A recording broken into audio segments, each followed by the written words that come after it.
ہاشم املا صاحب کو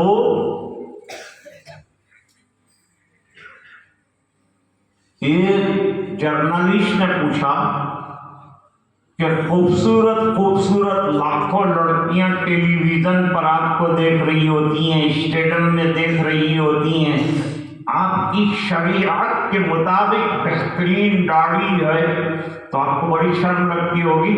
فرمایا میں اللہ کا شکر ادا کرتا ہوں کہ لاکھوں لوگوں کے سامنے حضور کی سنت کی دعوت دیتا ہوں۔ لوگوں کو پتہ چلتا ہے کہ سنت پر عمل کرنے سے دنیا کے کسی کام میں رکاوٹ نہیں آتی۔ اور ہاشم املا نے ایک دن ایک منٹ کسی غیر محرم لڑکی کے ساتھ ہی ہاں ہاں نہیں کیا۔ ایسا کیوں نہیں کیا جانتے ہو؟ میں بتاتا ہوں، ذرا پانی پیتا ہوں۔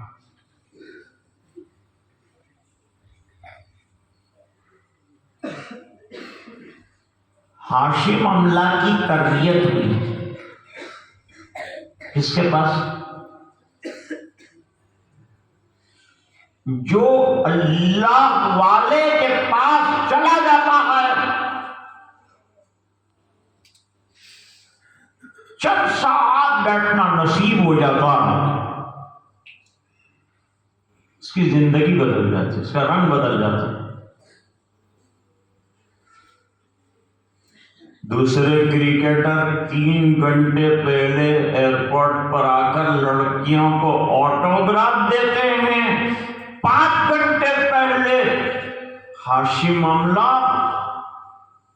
اپنے بہترین ویٹنگ لاؤنج کے اندر 5 پارے قرآن پڑھتا ہے،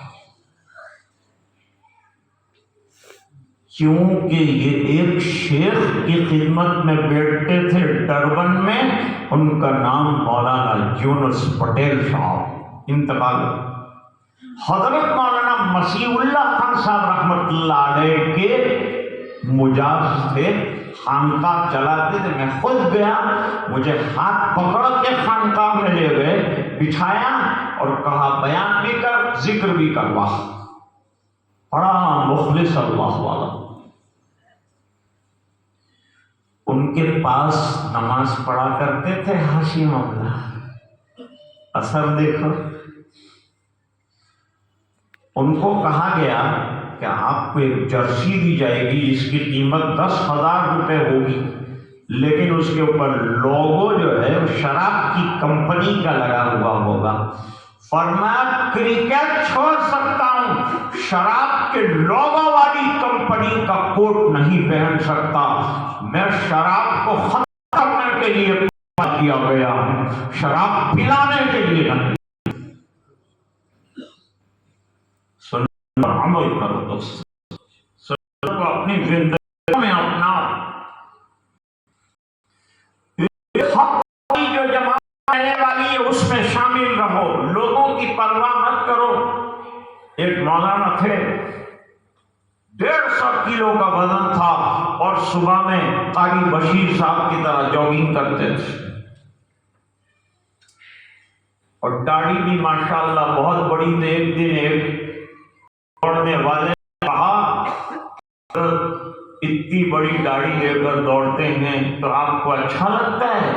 حضرت نے کہا جب 150 کلو کا وزن لے کر دوڑ سکتا ہوں تو 150 گرام کی داڑھی لے کر دوڑنے میں کیا تکلیف؟